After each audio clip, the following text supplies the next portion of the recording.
1993 में उन्नीकृष्णन महोदय ने जो है, जस्टिस महोदय ने आर्टिकल 45 को, राइट टू एजुकेशन को आर्टिकल 21 के साथ जोड़ दिया। 2011-12 का जो एजुकेशन का बजट था, मुझे नहीं पता किसकी सरकार थी 11-12 में, किसी की हो, वो 3.2% था जीडीपी का। 21-22 अब 21-22 का जो है आप आंकड़े देख लियो, 2.67% है जीडीपी का। रिजल्ट ये है कि नंबर 84% है और अब तक कुछ है नहीं। अब तक कुछ नहीं। और सुनो, हालत क्या है वर्तमान में एजुकेशन की? 10 साल तक, संविधान लागू होने के 10 साल तक, तो उस पर आपत्ति कर दी कुछ लोगों ने। लोगों ने कहा 14 साल के बच्चों को कैसे शिक्षा दे देंगे, इस आयु सीमा को घटा लो, कुछ इतने संसाधन कहाँ है, वहाँ भी ये बात आई। यानी जो हमारे कर्ता धर्ता लोग थे, जो पॉलिसी मेकर थे, उनकी सोच नहीं थी कि 14 साल तक के बच्चों को दे देगा। ये 1949 का अटका आया मामला कब सोल्व हुआ? 1993 में एक मुकदमा आंध्र सरकार का जो है वहाँ चलेगा सुप्रीम कोर्ट में एजुकेशन का। तो उसमें जो है एक जज थे, जस्टिस महोदय उन्नीकृष्णन, और 1993 का वो जो फैसला है वो मील का पत्थर साबित हुआ। 1993 में उन्नीकृष्णन महोदय ने जो है, जस्टिस महोदय ने आर्टिकल 45 को, राइट टू एजुकेशन को आर्टिकल 21 के साथ जोड़ दिया। राइट टू लिव, जिंदा रहने के अधिकार के साथ कलव कर दिया। और जिंदा रहने का अधिकार कहाँ है? वो खंड 3 में है। खंड 3 से मतलब फंडामेंटल राइट। तो आर्टिकल 45 जो है सुप्रीम कोर्ट की कृपा से अब फंडामेंटल राइट में आ गया। लेकिन सरकार 10 साल तक जूझती रही, इसे एक्सेप्ट नहीं किया। अगली जो सरकारें आती रही 93 के बाद, उन्होंने इस पर कोई एक्शन नहीं लिया। फंडामेंटल राइट मानना ही नहीं एजुकेशन को। फिर 2001 में अटल बिहारी वाजपेयी जी की सरकार आई, उन्होंने एक रास्ता ढूंढा। उन्होंने 86वां संविधान संशोधन कर दिया, 86th अमेंडमेंट ऑफ कॉन्स्टिट्यूशन, और उन्होंने जो है 2001 में उसे लोकसभा में पास करा लिया, अप्रैल 2002 में राज्यसभा में पास करा लिया, और 12 दिसंबर 2002 को राष्ट्रपति महोदय के साइन करा कर उन्होंने ये कानून बना दिया। क्या कि जो 14 वर्ष तक की आयु थी उसे घटा के 6 से 14 कर दिया। यानी जो 6 साल तक के बच्चे थे वे एजुकेशन से बाहर कर दिए। वो 6 से ऊपर के लेने, 14 से कम के लेने। तो उन्होंने ये एक रास्ता निकाल के, और जो 6 साल तक के बच्चे थे, जबकि प्राइमरी एजुकेशन का कॉन्सेप्ट 7 साल तक ही है। साइकोलॉजिस्ट, एंथ्रोपोलॉजिस्ट दोनों लोग ये कहते हैं कि 7 साल तक बच्चा जितना सीखता है वो 50% है पूरे जीवन का। 7 साल तक उसे मोल्ड किया जा सकता है, उसे फॉर्म किया जा सकता है। आप कैसे मोल्ड कर लो उसको। 7 साल के बाद जो है बच्चा उसी स्थिति में नहीं रहता। तो वो जो वाजपेयी सरकार ने उसको 6 साल तक, तो 6 साल तक के बच्चों को एजुकेशन से बाहर ही कर दिया। और जो इंदिरा जी ने 1968 में किया था 4% बजट, वो उसके बाद किसी सरकार ने दिया नहीं। 2011-12 का जो एजुकेशन का बजट था, मुझे नहीं पता किसकी सरकार थी 11-12 में, किसी की हो, वो 3.2% था जीडीपी का। 21-22 अब 21-22 का जो है आप आंकड़े देख लियो, 2.67% है जीडीपी का। यानी कि शिक्षा का बजट घट गया है, घट रहा है। ठीक, इसमें क्या खामी आई? 1991 में जब वर्ल्ड बैंक का हस्तक्षेप हुआ, उसने क्या किया, उसके कारनामे सुना। वर्ल्ड बैंक ने क्या किया? स्कूल नहीं देंगे, अनौपचारिक शिक्षा के केंद्र देंगे, प्रौढ़ शिक्षा के केंद्र देंगे, शाम को 2 घंटे खुलेंगे, टीचर नहीं होंगे, पैरा टीचर होंगे, शिक्षक नहीं शिक्षा मित्र होंगे, अनुदेशक होंगे। ये सब कॉन्सेप्ट लागू करके और इस एजुकेशन का बेड़ा गर्क कर दिया। ठीक, उसके बाद 1994 में फिर एक प्रोग्राम नया लॉन्च कर दिया वर्ल्ड बैंक ने, DPEP, डिस्ट्रिक्ट प्रोग्राम। ठीक, district education programme, DPEP, district primary education programme, हर जिले का। जी, ठीक, वो लागू कर दिया। उसमें क्या किया? उसमें एक अजब ही चमत्कार हुआ। उसमें एक ही अध्यापक एक ही समय में एक ही स्कूल में 500 क्लासों को एक ही समय में पढ़ा देगा। राजीव गांधी एक ऑपरेशन लेकर आए थे, ब्लैक बोर्ड, 1986 की शिक्षा नीति में। ऑपरेशन ब्लैक बोर्ड में क्या था? कोई स्कूल नहीं था दुनिया में, इसमें भारत में कोई स्कूल नहीं थे, कुछ नहीं था। उसने कहा कम से कम 3 कमरे, 3 टीचर अनिवार्य होंगे, सब जगह 3 कमरे और 3 टीचर होंगे। सरकारों ने बीच का रास्ता निकाल लिया, 2 कमरे दे दिए स्कूल को, बेसिक स्कूल को, और 2 टीचर दे दिए। लेकिन फिर जब वर्ल्ड बैंक ने डीपीईपी लागू करा, इसने कहा एक ही टीचर बहुत है, एक ही टीचर एक ही समय में एक ही स्कूल में 5 क्लास पढ़ाया जाएगा। और इसके लिए 18 राज्यों में बाकायदा प्रशिक्षण चला वर्ल्ड बैंक की तरफ से, बाकायदा चमत्कार दिखाया गया। ये एजुकेशन का प्रयोग हुआ। रिजल्ट क्या हुआ? रिजल्ट आपके सामने है। रिजल्ट ये है कि नंबर 84% है और आता कुछ है नहीं। आता कुछ नहीं। और सुनो, हालत क्या है वर्तमान में एजुकेशन की? भयावह है, भयावह। जो पढ़ने लिखने वाले लोग हैं वो समझते हैं। अभी एक एस्पायरिंग इंडिया संस्था है, उसकी रिपोर्ट आई थी, वो कहती है भारत का 47% ग्रेजुएट नाकारा है। नाकारा शब्द लिखा है उसने, ध्यान से सुनिए आप। नाकारा है जिसे ना मैथ आता, ना कंप्यूटर आता, ना इंग्लिश आती, ना उसे कॉन्सेप्ट क्लियर है। 47% जो स्नातक है देश का वो नाकारा है। और जो हमारी ये सेकेंडरी एजुकेशन है जिसमें हम काम कर रहे हैं, इसमें केवल 25 से 30% छात्र आता है जूनियर से। इस 30 में से जो हायर एजुकेशन में जा रहा है वो ASR की रिपोर्ट ये कह रही है कि 7% है। समझ रहे आप? डिग्री में एडमिशन केवल 7% ले रहा, और उस 7% का भी 47% एस्पायरिंग इंडिया कह रही है कि नाकारा है। चाइना में ये परसेंटेज 16 है हायर एजुकेशन का, भारत में 7% है। सर्वे ये कहते हैं, इकोनॉमिक सर्वे ये कहता है कि जो देश विकसित है वहाँ कम से कम हायर एजुकेशन में छात्रों के प्रवेश का जो परसेंटेज है 22 होना चाहिए। हालांकि चाइना भी अभी वहाँ तक नहीं पहुँचा, लेकिन हम तो 7 पे ही हैं। और 7% में से भी 47% नाकारा है। देश में कहते हैं बेरोजगारी है, निश्चित रूप से है, लेकिन सच्चाई ये भी तो है कि मेरे 84% अंक हैं, जानता मैं कुछ नहीं हूँ।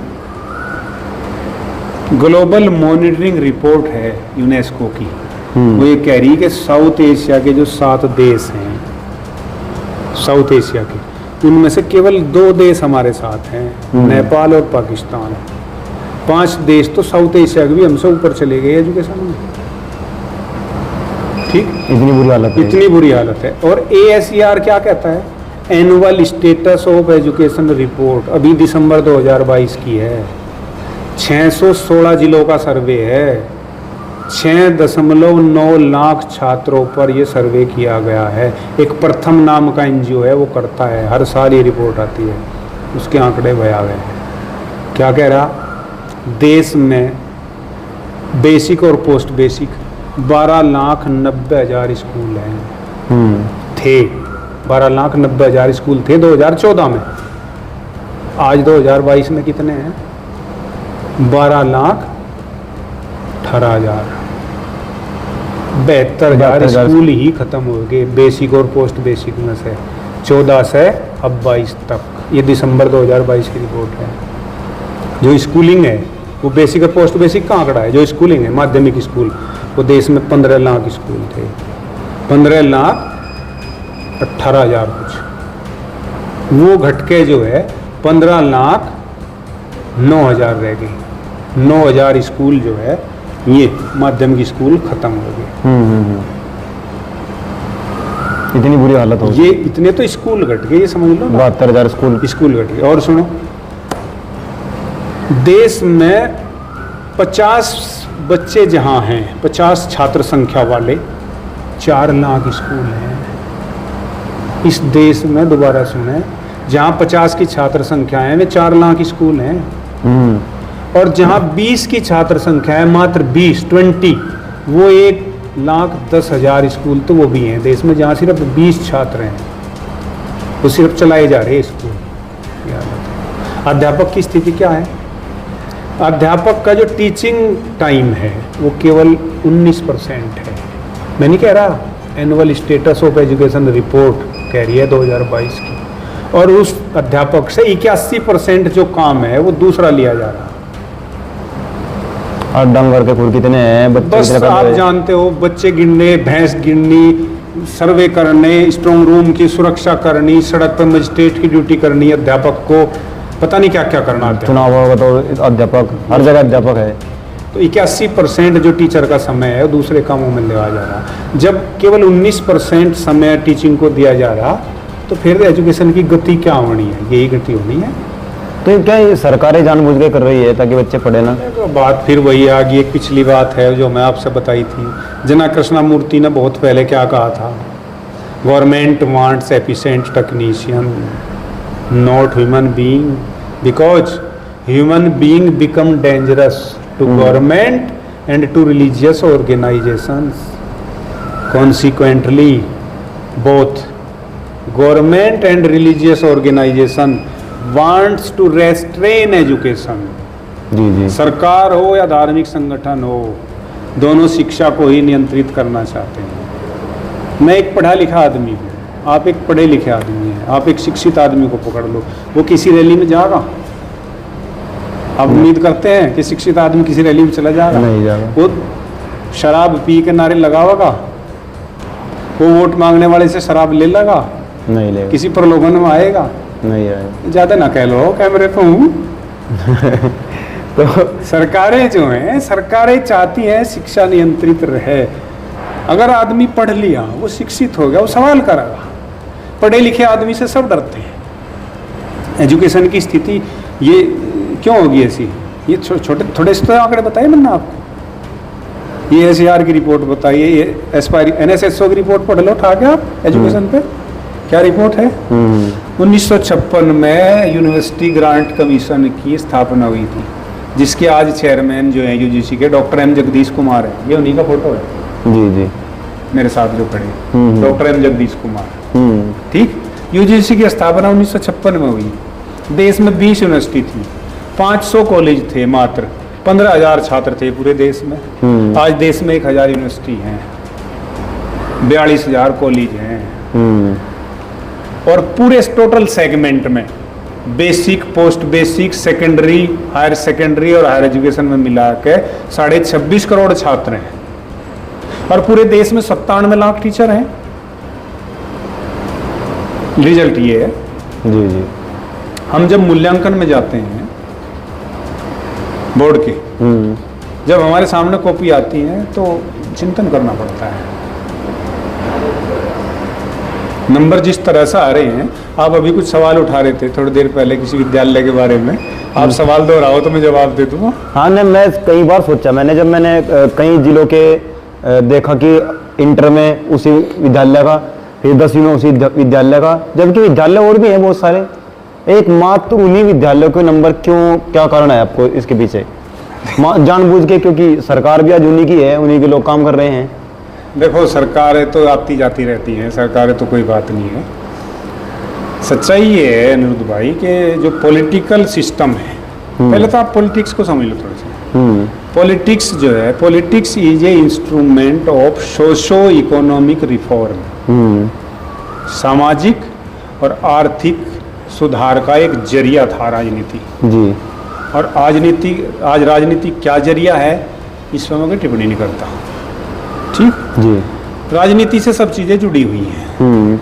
आप वर्तमान सरकार में एजुकेशन मिनिस्टर कौन है बता सको क्या? सेंटर में ह्यूमन रिसोर्सेज डेवलपमेंट मिनिस्टर पता ही नहीं लग रहा कुछ। नहीं पता लग रहा। कभी स्मृति ईरानी जी थी।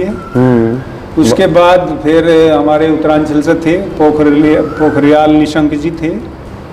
फिर मुझे पता नहीं कौन था। अब धर्मेंद्र प्रधान जी हैं। पहले में पेट्रोलियम चला रहे थे। तो जब आप ये देख लो, धर्मेंद्र प्रधान जी की तुलना आप किससे करोगे या स्मृति ईरानी जी की तुलना आप किससे करोगे? एजुकेशन मिनिस्टर कैसे हैं? आप यूपी में देख लो। यूपी में एजुकेशन मिनिस्टर कौन है? हमारी गुलाब देवी जी हैं। एज्ड हैं काफ़ी। जब एक लीडर के पास एक पोर्टफोलियो वाले जो होल्डर है उसके पास कोई विजन नहीं होगा तो रिजल्ट क्या होगा? जीरो। आप जो उस सवाल को कह रहे थे कि एक ही विद्यालय की, वो आप समझो उस चीज़ को थोड़ा सा। वो सिस्टम ये है कि उनका अपना ऑर्गेनाइजेशन है। वो टीचर की नियुक्ति खुद करते हैं। सरस्वती विद्यालय पे बता रहा मैं आपको, जी, इस पे आप सरस्वती सवाल विद्यालय उठा रहे थे। मंदिर ही है जी। हाँ, जी। इस पर आप सवाल उठा रहे थे। उनका एक सिस्टम है, वो टीचर की नियुक्ति खुद करते हैं, वो बच्चे का एडमिशन खुद करते हैं, वो तय करते हैं हमें इस बच्चे को लेना है कि नहीं लेना है। हमारी तुलना उनसे हो रही है, हालांकि हम उनसे जूझ रहे हैं। हम क्या हैं, हमारी नियुक्ति सरकार करती है। मेरे पास अभी कई लोगों ने ज्वाइन किया, नाम नहीं लूंगा, ना विषय बताऊंगा, जो दिसंबर शब्द नहीं लिखता, चयन बोर्ड से चयनित अध्यापक, दिसंबर शब्द अगर गलत लिखता है चयन बोर्ड से चयनित अध्यापक, तो सोच लो आप एजुकेशन का क्या हाल है। जब तक जो है शिक्षा जी, चिकित्सा और रक्षा, डिफेंस, इन तीनों सेक्टर में रिजर्वेशन रहेगा तो परिणाम यही है। ना हमारा कंट्रोल बच्चों पे है, हम बच्चों को किन को लें, राइट टू एजुकेशन है, सब पढ़ो आओ भाई, सरकारी सिस्टम है। ना मेरा अधिकार जो है टीचर की नियुक्ति पे है। जो अध्यापक की नियुक्ति का प्रोसीजर है वो कोई ठीक ठाक थोड़ा ही है, ठीक नहीं है। जो सिविल सर्विस में फेल हों, जो प्रोविंशियल सिविल सर्विस में फेल हों, वो एक वर्ग एजुकेशन में आवे जो कुछ दे सके बच्चों को। ये नहीं है कि जब थक गए तो एजुकेशन में चलो टीचर बन जाओ, वो हो रहा। सरस्वती विद्यालय जो है वो उनका अपना सिस्टम है। और सीबीएसई पर ले लो ना आप जी, सीबीएसई में 100 में से 100 नंबर आ रहे। क्या ये हो सकता है? हिंदी, अंग्रेजी, उर्दू और संस्कृत, ये 4 विषय साहित्य में हैं। क्या इनमें 100 नंबर आ सकते हैं? नहीं आ सकते। मैं भी अंग्रेजी का आदमी हूँ, नहीं आ सकते 100 नंबर। लेकिन सीबीएसई का भी यही हाल है, 100 नंबर आ रहे। ये एक सवालिया निशान नहीं है। जी जी जी। पंक्चुएशन जो है, सेमीकोलन है, कोलम है, फुल स्टॉप है, एपोस्ट्रोफी है, दुनिया भर के मार्किंग है पंक्चुएशन में। ये पहले थे, मैं आज देख रहा हूँ, पहले थे। मैं जब हम 10वीं में थे, 12वीं में थे, तो हमने जैसे सवाल कर दिया और उसका आंसर गलत है तो पूरा सवाल गलत। और अगर आज के समय में आधा भी सवाल ठीक कर रखा है बच्चे ने तो उसको नंबर मिल रहे हैं। अगर वो 10 नंबर का सवाल है तो 5 या 6 नंबर मिल जाएंगे उसको। कैलकुलेशन पे मिल रहे हैं। लेकिन मैथ में ऐसा हो सकता है, पेबल सब्जेक्ट है। इकोनॉमिक्स में ऐसा हो सकता है, इसमें स्टैटिस्टिक्स है जी। लेकिन साहित्य में नहीं हो सकता। मेरा सवाल यहाँ है, हिंदी, अंग्रेजी, उर्दू, संस्कृत, इनमें नहीं हो सकते 100 नंबर। हाँ, तो एक मतलब बिंदु का भी मतलब है, चंद्र बिंदु लगना है। बताया पंक्चुएशन, पंक्चुएशन पर नंबर जरूर कटेगा, लेकिन 100 नंबर आ रहे हैं। अभी से क्या कहें एजुकेशन पर? उसी का परिणाम है कि देश में बेरोजगारों की फौज है और 84% मेरे नंबर हैं, जानता कुछ नहीं हूँ। जो बच्चे 90% से ऊपर के हैं वो किसी भी बोर्ड के हैं, ये हकीकत है जी जी, मेरा अनुभव है। वो जब किसी कंपटीशन में बैठते हैं तो 40% पे लटकते हैं। जो एकेडमिक में 90 से ऊपर है वो कंपटीशन में 40 पे रुक जाता है। अगर वो 40 और 50 के बीच में आ जाए तो कंपटीशन को बीट कर दें जी, क्रैक कर दें उस एग्जाम को जी जी। लेकिन वो 40 से नीचे रहता है।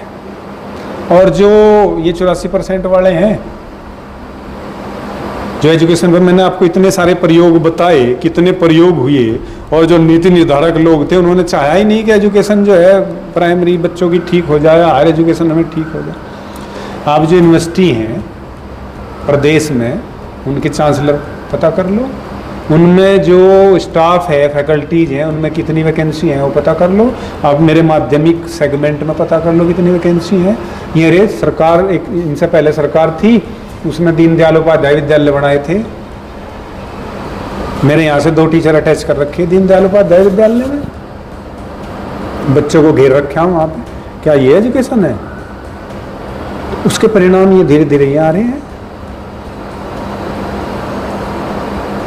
देख सकते हैं आप कितना बुरा हाल एजुकेशन का भारत उस देश में हो चुका है जहाँ इतने कार्य किए गए हैं एजुकेशन के लिए। जैसे जैसे समय आगे बढ़ रहा है वैसे वैसे शिक्षा कम हो रही है। हालांकि शिक्षा अब ज़्यादा होनी थी, घर घर शिक्षा जानी थी। घर घर शिक्षा चली भी गई लेकिन उसके फायदे कुछ नहीं नज़र आ रहे। लोग, बच्चे जो है आजकल के एजुकेशन को लेकर काफ़ी असमंजस में है, मुझे पढ़ना क्या है। पहले सब कुछ निर्धारित था, इस तरीके से आप पढ़ सकते हैं, इस तरीके से आप कॉलेज में जा सकते हैं।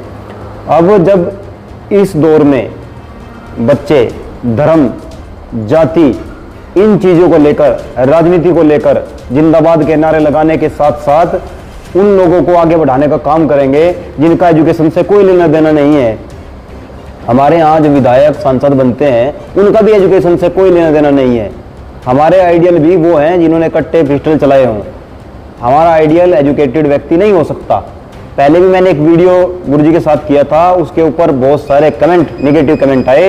एक भाई साहब हैं हिमांशु सिंह गुर्जर, वो बेवकूफ़, मतलब एक घटिया किस्म के दर्जे का व्यक्ति है, क्योंकि उसने फेक आईडी बनाई हुई है। वो यही क्षेत्र का है, जो हमें अच्छे तरीके से जानता है। गुरुजी कहाँ पढ़े हैं, गुरुजी का गांव कौन सा है, गुरुजी की शादी कहाँ हुई है, उसे सब कुछ पता है। लेकिन ये जो दो मुँहे सांप हैं, ये वहीं रहकर उसी बिल में रहकर काटने का काम करते हैं। इनको इस बात से कोई लेना देना नहीं है। बिल्कुल भगत रूपी लोग हैं, आंख बंद करके सोचते हैं, बिल्कुल सोचना ही नहीं है। तो खैर, आज बड़ा ये टॉपिक आपको कैसा लगा हमें बताइएगा, ज़रूर बताइएगा कमेंट करके। बाकी लगातार अब कोशिश करेंगे हर टॉपिक पे एक वीडियो बनाया जाए, ताकि बच्चों को अलग से इसके बारे में जानकारी मिल सके। जो भी भाई, जिस भाई ने वीडियो को पूरा देखा है, कमेंट करके जरूर बताइएगा। वो वीडियो को इतना शेयर कीजिएगा। पहली बार मैंने लगभग फेसबुक पर और यूट्यूब पर लाखों वीडियो में देख चुका हूँ, उसमें शॉर्ट भी हैं और उसमें लॉन्ग वीडियो भी हैं। इतनी मोटिवेशनल और इतनी जानकारी वाली वीडियो मैंने नहीं देखी, बड़े बड़े चैनलों पर कह रहा हूँ मैं। आज आपको गांव ग्वांड पर इतनी अच्छी जानकारी मिली है, तो शेयर कीजिएगा और जुड़े रहिएगा गांव ग्वांड के साथ। जय हिंद, जय भारत।